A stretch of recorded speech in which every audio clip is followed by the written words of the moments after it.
Good morning, Philippines, mga kabarangay, mga kababayan, mga kapatid. Ngayon po ay araw ng Martes. Actually, Martes Santo, April 15, 2025. Pag-usapan po natin ang sinasabi po ng PNP na di umano ayon sa kanila sa panahon po ng administrasyon ng bangag na Pangulo, bumaba di umano ang mga crime rates sa buong Pilipinas. Dumami ang mga nag-surrender na mga adik na walang nangyayaring patayan. Hindi katulad di umano nung panahon ng Pangulong Duterte. At ang sinasabi po ng PNP, pinalalala lang daw ng mga social media vloggers na anti-administration itong mga nangyayaring krimen. But on records, sabi nila, bumaba ang crime rates.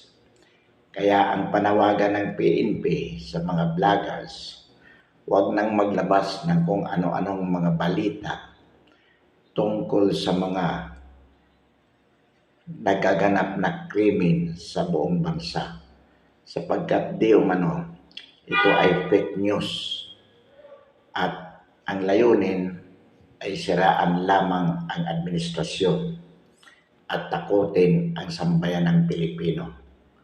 So, dapat daw maging responsable ang mga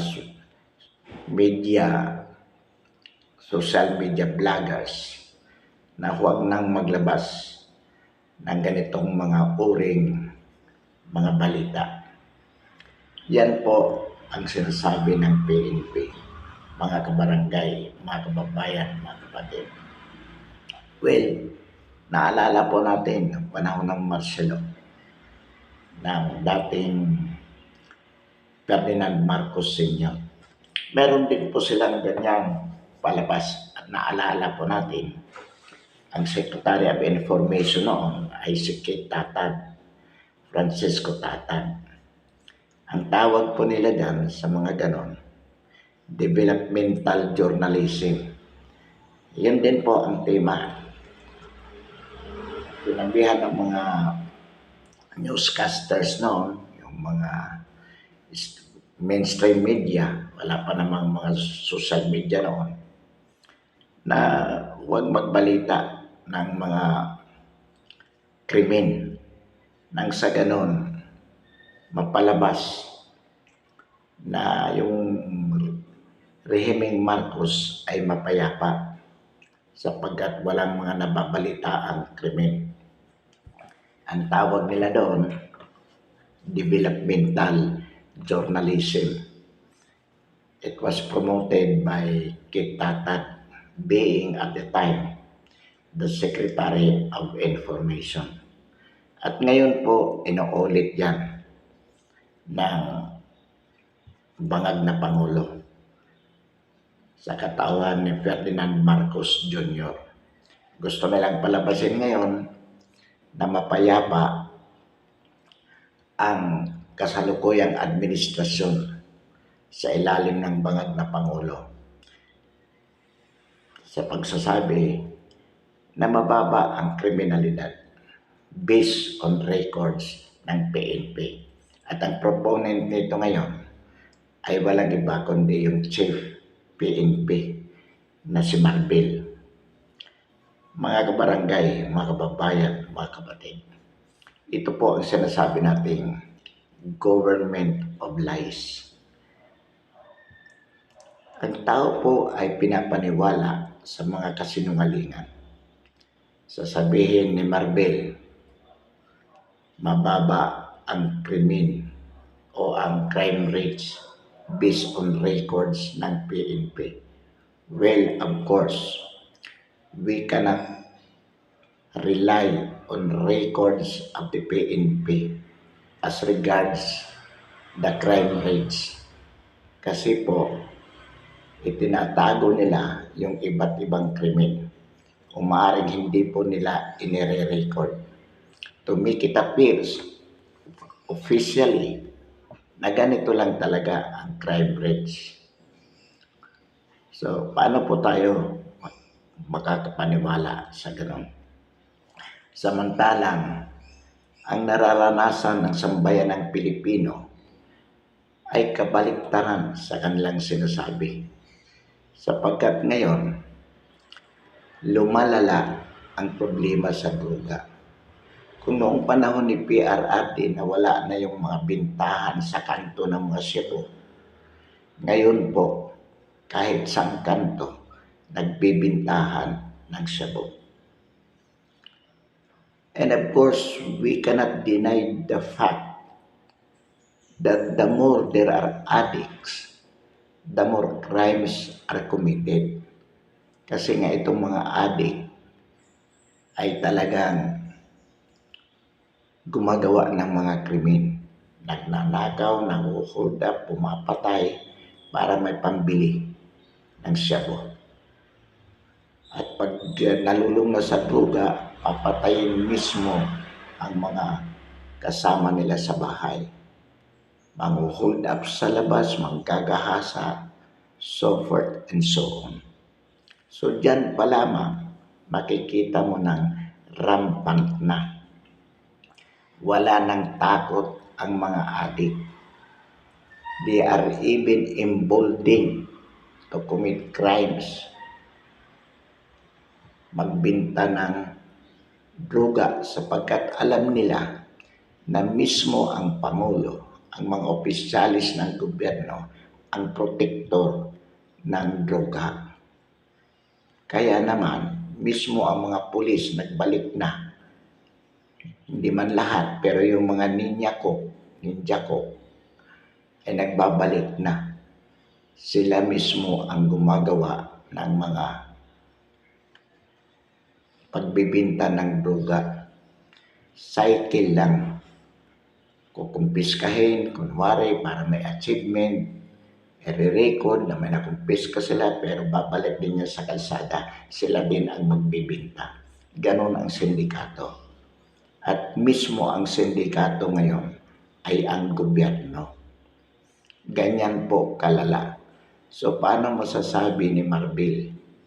Paano niya makukumbinsi ang matitinong vloggers yung hindi kayang bayaran na huwag magbalita ng mga krimen na naggaganap sa ating lipunan? Well, yung mga vloggers na bayaran, pwede niyong pagsabihan. Imagine, may nabasa tayo na nagpalabas di umano ng circular, mismo si Marbil, na exempted na sa drug test ang mga pulis at ang mga kasundaluhan. Bakit? Ang sabi niya, yung paggamit ng droga, hindi naman yan pag-a-addict. Yan ay energizer para manatiling gising ang mga tao sa pagganap ng kanilang tungkulin, kasi kailangan daw talaga ang droga na yung pampagising. Ulol talaga itong gobyerno na to, lalo na itong si Marbil. Kaya mga kabarangay, mga kababayan, mga kapatid, huwag po tayong magpapanibala. Kung mayroon po tayong nakikitang mga krimen na nagaganap, saan man kayo naroroon, anumang oras, kunan po ng video, ipalabas po sa social media. Nang sa ganon makita nila, unang-una, that the people are vigilant themselves. That whatever crimes committed ay naipaalam sa ating lipunan to invite the attention of the authorities na may nagaganap na krimen at kailangan gawin nila ang kanilang tungkulin na protektahan ang sambayanang Pilipino. We cannot afford to be silent. We cannot afford na manood lamang sa mga nagaganap na krimen mismo sa ating harapan.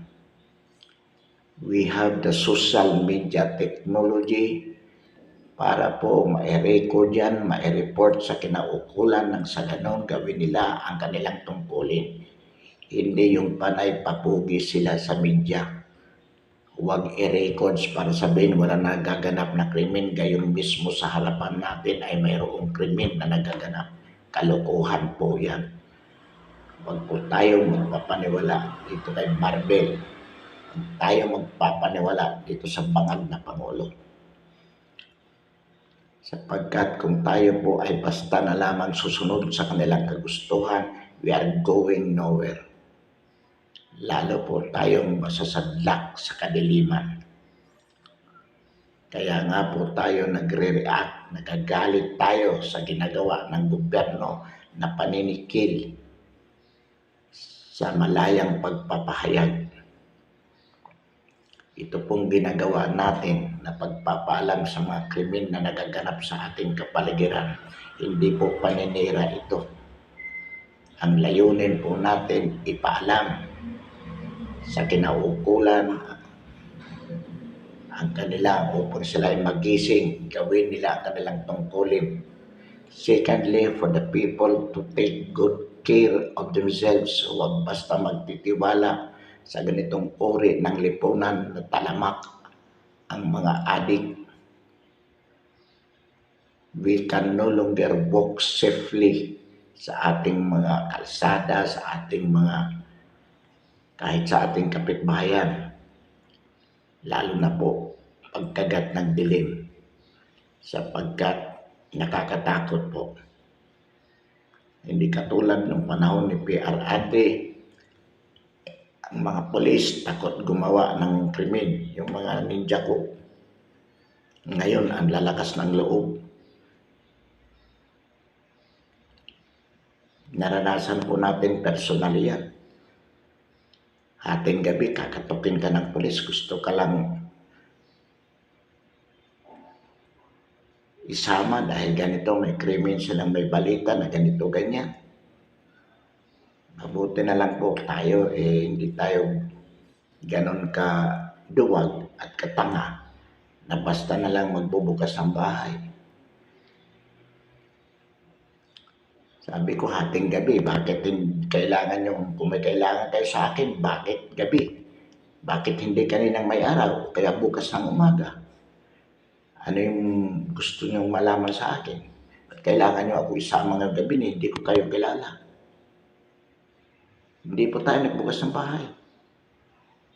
Tumawag po tayo sa mga kakilala natin, sa mga kinordinate natin sa barangay, hindi umalis yung polis. Sabi may mobile pero nasa malayo ang mobile. Pagka ganun po, kahit pulis yan, lalo hindi nyo kilala, bakit kayo sasama? Hindi po tayo nagbukas ng bahay. Pinipili tayo.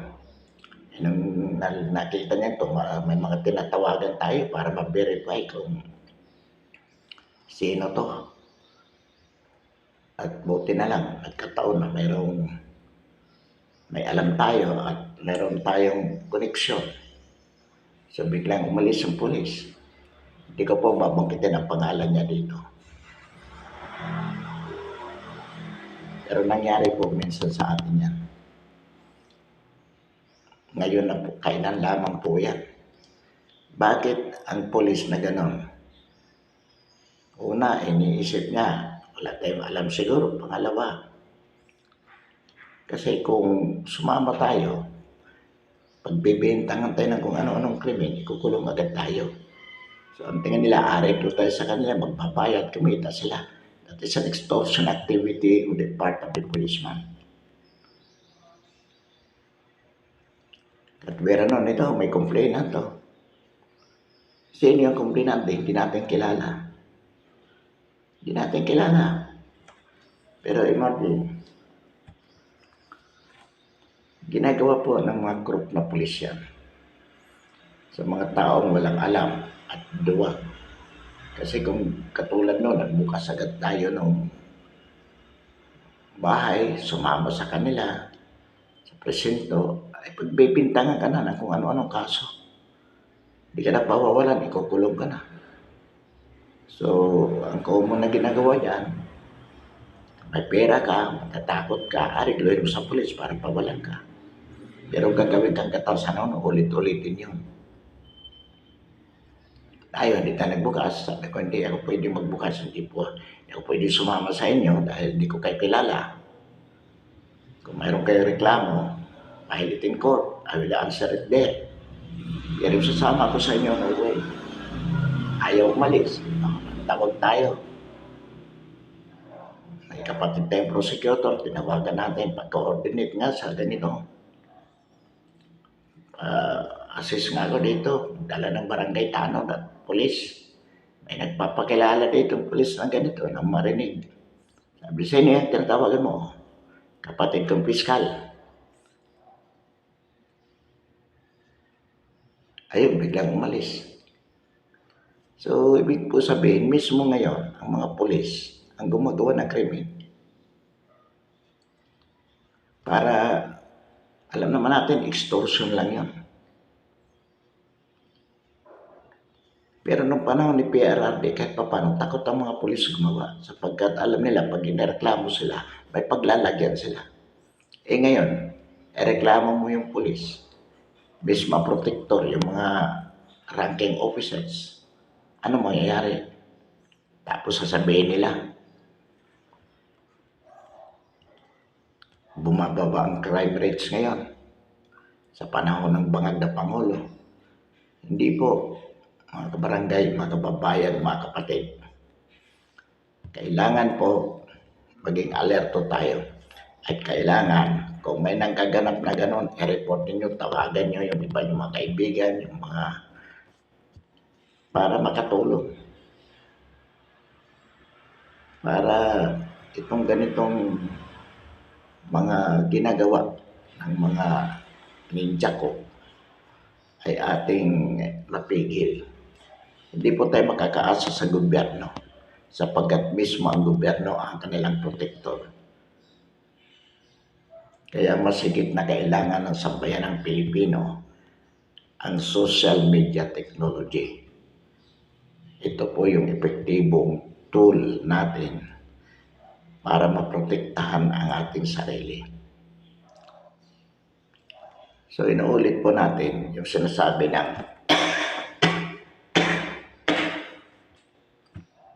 PNP na huwag maglabas ng mga balita tungkol sa mga kaganapan, mga nagaganap na krimen sa ating kapaligiran. Huwag po natin sundin yan. Kung mayroong nagaganap, ilabas, i-record, i-video at ilabas sa social media. Lalo na kung ang sangkot ay pulis. Sayang nga lang yung gabi na yun. Hindi tayo masyadong marunong sa technology. At saka naging abala tayo, hindi natin napakunan ng video. Ay di sana nailabas natin yun sa social media. Hindi tayo masyadong marunong. At kausap na neta ng polis di nakalimutan ko naman kunin ang video sapagkat nakikipagtawagan nga ako. Tinatawagan ko yung mga utol ko para sabi ko i-assist ako. Imagine that was about 12 o'clock at midnight. Ay dumating yung utol ko kasama yung ilang barangay tanod. At may sumunod din ng mga pulis na kinuntak ng utol ko. Pero hindi na nila naabutan yung nagpakilalang pulis. Kasi nang maramdaman niya, nang marinig na may darating na pulis, umalis na rin. In other words, ito po yung mga nagaganap. Sa akin, first time ko naranasan yun at this age. 72-year-old na ako. It was the first time na may pulis na kumatok sa bahay. At pilit akong isinasama. At mayroon daw complainant laban sa akin. Imagine. So, kailangan po maging vigilante tayo. Pagka ganun po, huwag kayong pasasama at tumawag.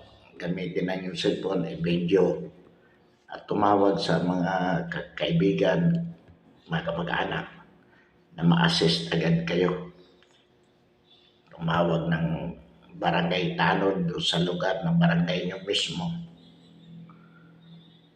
para ma-coordinate sa police doon sa bayan nyo o sa syudad. Lalo na kung yung mga pulis na nagpapakilala, hindi mga taga roon, taga ibang lugar. So, dapat ganun po. Mabalik po tayo dito sa sinasabi ni Marvel. Katarantaduhan po ito. Alam po natin mga kabarangay, mismo ang chief ng CIDG na si Torre, mukhang guns. Mukha talaga imagine kahit yung dating Pangulo, si PRRD, na dati nilang Commander-in-Chief, kaya nilang bastusin ay lamang sa utos ng bangag na Pangulo. Ay di lalo na po ang pangkaraniwang mamamayan. Ganito po katindi ang kalagayan natin ngayon.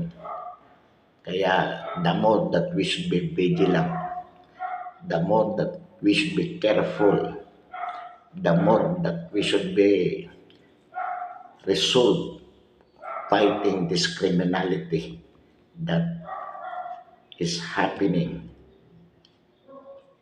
within our society. So pansamantala po mga barangay, mga kababayan, mga kapatid, wakasan natin ang ating talakayan ngayong umaga. Marami po salamat.